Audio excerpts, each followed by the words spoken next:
Sir আপনার চিকিৎসা এখন আমি অনেক সুস্থ আছি। আচ্ছা, এখন আমি আগের মতো কাগজ কাপড় কোনোটা ছিঁড়ি না। বাহ, শুনে খুব খুশি হলাম। আমি জানতাম যে আমার চিকিৎসায় আপনি একদিন সম্পূর্ণরূপে নিরাময় লাভ করবেন।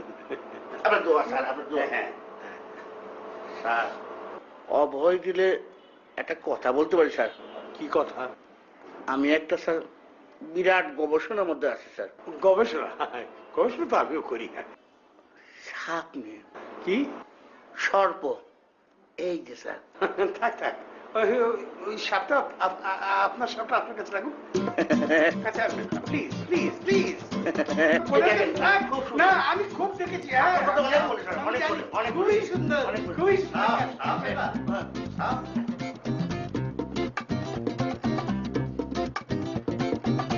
বড় চাচা স্যার অতি বড় চিকিৎসা। স্যারের জন্য আমি সুস্থ আছি। স্যার একটু দোয়া করুন আমাদের দোয়া করুন।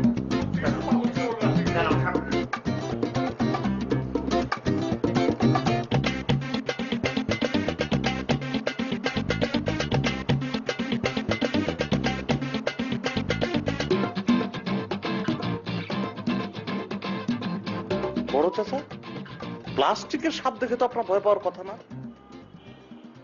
অ্যাক্টিং করছিলেন না?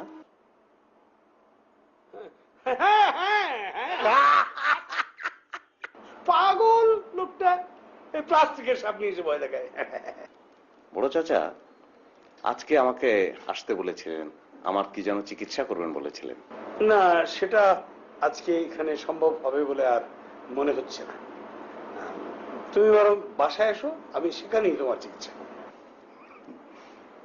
বড় চাচা, বাসায় যেতে আমাকে নিষেধ করেছিলেন। আজ থেকে তোমার সেই নিষেধাজ্ঞা প্রত্যাহিত হলো, মানে প্রত্যাহার করা হলো। আসলে হেমু, আমার মনে হয় আমি সত্যি একটু ভয় পেয়ে গেছিলাম। তবে প্লাস্টিকের সাপ থেকে কেন ভয় পেলাম সেটা একটা আশ্চর্য হওয়ার ব্যাপার। মানুষ প্লাস্টিকের সাপ দেখলেও ভয় পায়, আবার অলৌকিক কিছু দেখেও ভয় পায়। আসলে ভয়, রহস্য আদিকাল থেকেই মানুষের সঙ্গী হয়ে আছে। ভয়, রহস্য মানুষকে নানাভাবে চিন্তিত করেছে। গতকাল বাকের ভাই রহস্যের ব্যাপারটা নিয়ে আমিও কি চিন্তিত না? বাবা পৃথিবীর রহস্য নিয়ে লিখেছিলেন, পৃথিবীতে অনেক রহস্য অনেক বিষয়ের ভিতর লুকায়িত আছে, তাহার তুমি স্বরূপ জানিবার চেষ্টা করিবে। পৃথিবীতে বিশ্বাসের ঘটনা যেমন ঘটে, তেমনি অবিশ্বাসের ঘটনাও ঘটে। তোমাকে তাহার ব্যাখ্যা অনুসন্ধান করিতে হইবে।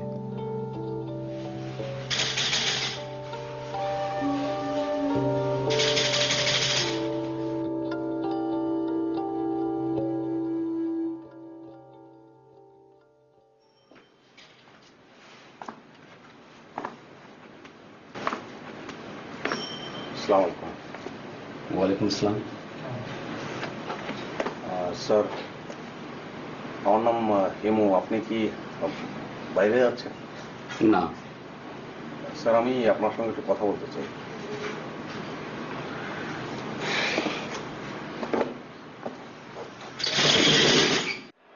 আমি ডিনার করছিলাম। কথা লাগলে আপনি খেতে পারেন। তারপর হিমু সাহেব, আপনি আমার কাছে কেন এসেছেন বলুন। স্যার, এই যে নানান মানুষ যে অতীন্দ্রিয় ক্ষমতার কথা বলেন, আপনি কি এটা বিশ্বাস করেন স্যার?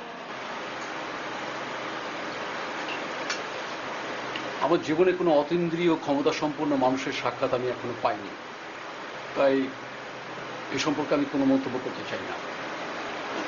তবে আমার মন খোলা, যদি কখনো এ ধরনের অতীন্দ্রিয় ক্ষমতা সম্পন্ন মানুষের দেখা আমি পেয়ে যাই, তখন ব্যাপারটা ভেবে দেখব। স্যার, আপনি কি দেখতে চান? না, আমার কৌতূহল খুবই কম। নানান ঝামেলা করে কোনো পীর সাহেবের কাছে যাব, তার কেরামতি দেখব, এ ধরনের ইচ্ছে আমার নেই। স্যার, কেরামতিটা কেউ যদি আপনার সামনে এসে দেখান তাহলে কি দেখবেন? কেউ যদি সামনে এসে দেখায় অবশ্যই দেখব, চোখ তো আর বন্ধ রাখবো না। তবে তার একটা ব্যাখ্যা দেওয়ার চেষ্টা করব। স্যার, আমি বাকের ভাইকে দেখেছি। কোন বাকের ভাই? বাকের ভাই একজন নির্দোষ মানুষ, যার ফাঁসি হয়েছিল।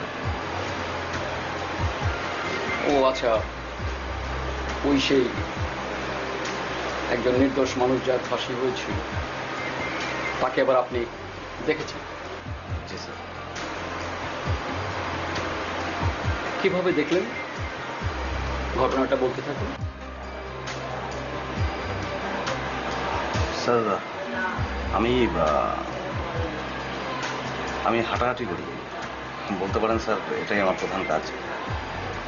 গভীর রাতে বাসায় ফেরার পথে আমি একটা গলির মধ্য দিয়ে যাই।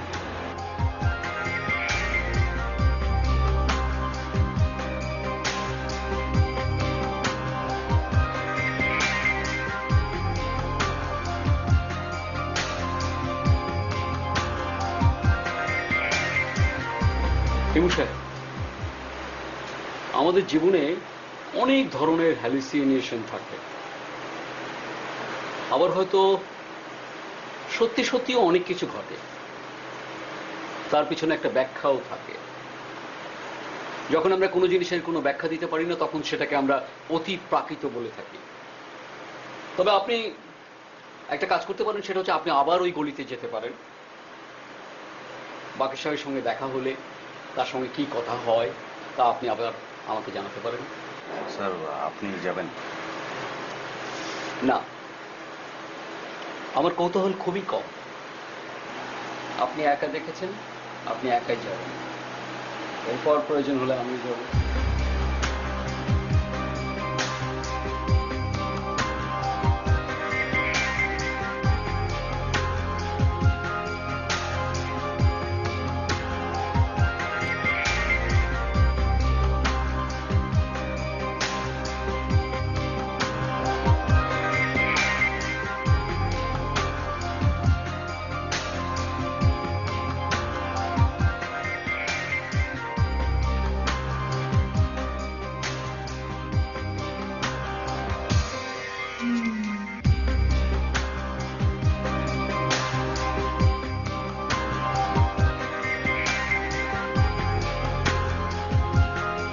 সাহেব, ভালো আছেন?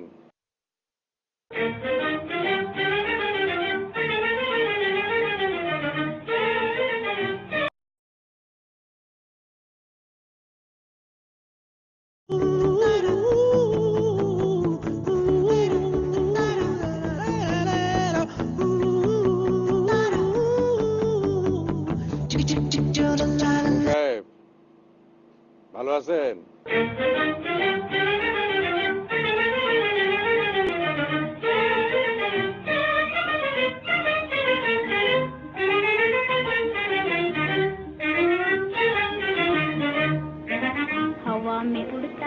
হ্যাঁ,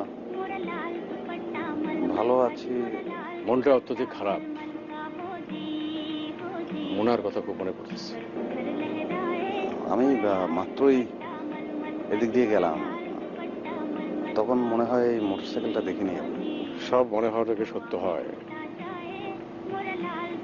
এই যে এখনো আমার মনে হয় যে মোনা আমাকে মনে করতেছে, আমাকে মিস করে, এই মনে হওয়াটাকে সত্য। এটা কিন্তু সত্যি হতেও পারে।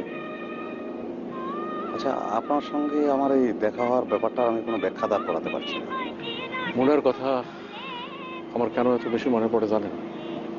মেয়েটা বড় দুঃখী মেয়ে, সারা জীবন অন্য মানুষের জন্য কষ্ট করে গেল, নিজের জীবনে সুখ পেল না। মোনার জন্মদিনে ওকে একটা চমৎকার গিফট দিয়ে ওকে চমকে দেওয়ার একটা ইচ্ছা ছিল, দেওয়া হয়নি। আচ্ছা, ওনার জন্মদিনটা কবে? हवा में उड़ता जाए मोरा लाल दुपट्टा मलमल का, मोरा लाल दुपट्टा मलमल का हो।